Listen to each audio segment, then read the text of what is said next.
ಇಂದು ಭಾರತೀಯ ಜನತಾ ಪಕ್ಷ ಬಿಜೆಪಿಯ 47ನೇ ಸಂಸ್ಥಾಪನಾ ದಿನ.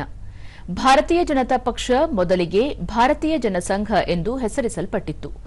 ಬಳಿಕ 1980ರಲ್ಲಿ ಭಾರತೀಯ ಜನತಾ ಪಕ್ಷವಾಗಿ ಮರುನಾಮಕರಣಗೊಂಡಿತ್ತು. ಹಿರಿಯ ರಾಜಕಾರಣಿ ಶ್ಯಾಮ ಪ್ರಸಾದ್ ಮುಖರ್ಜಿ ಅವರು ಈ ಜನಸಂಘದ ಸಂಸ್ಥಾಪಕರು.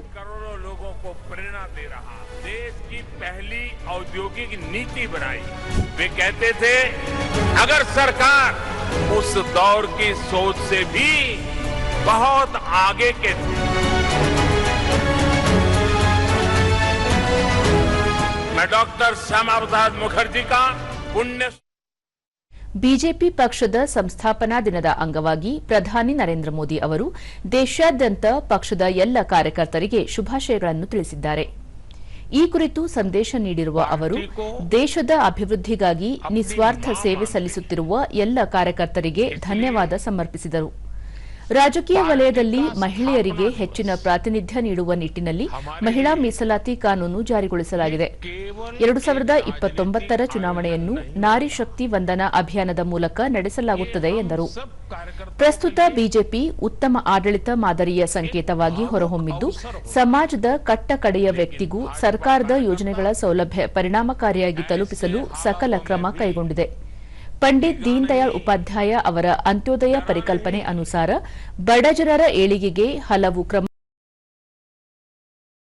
25 ಕೋಟಿಗೂ ಹೆಚ್ಚು ಜನರನ್ನು ಬಡತನ ರೇಖೆಯಿಂದ ಹೊರತರಲಾಗಿದೆ ಎಂದರು. ಪ್ರಸ್ತುತ ಬಿಜೆಪಿ ಜಾಗತಿಕ ಮಟ್ಟದಲ್ಲಿ ಹೆಸರು ಮಾಡಿದ್ದು ಎಲ್ಲರ ಗಮನ ಸೆಳೆದಿದೆ.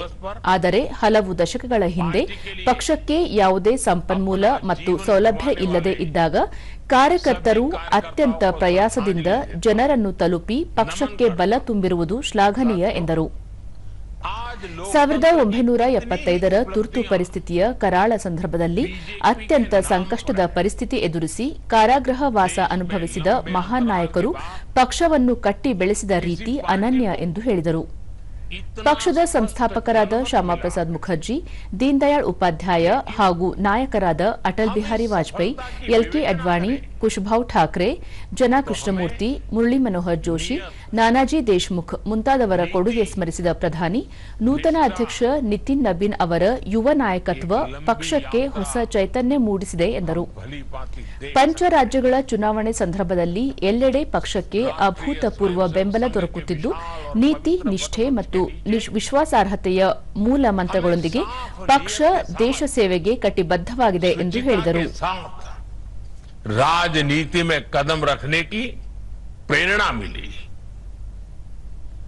फिर शुरुआत के कुछ दशकों में चाहे वो जनसंघ का समय रहा हो या भाजपा का, हमने एक संगठन के लिए नीतियां निर्धारित करने में अपनी ऊर्जा लगाई। फिर उसके बाद जो समय आया उसमें भाजपा ने पूरी निष्ठा से अपनी ताकत खुद को एक सशक्त कार्डर बेस्ड पार्टी बनाने में झोंक दी।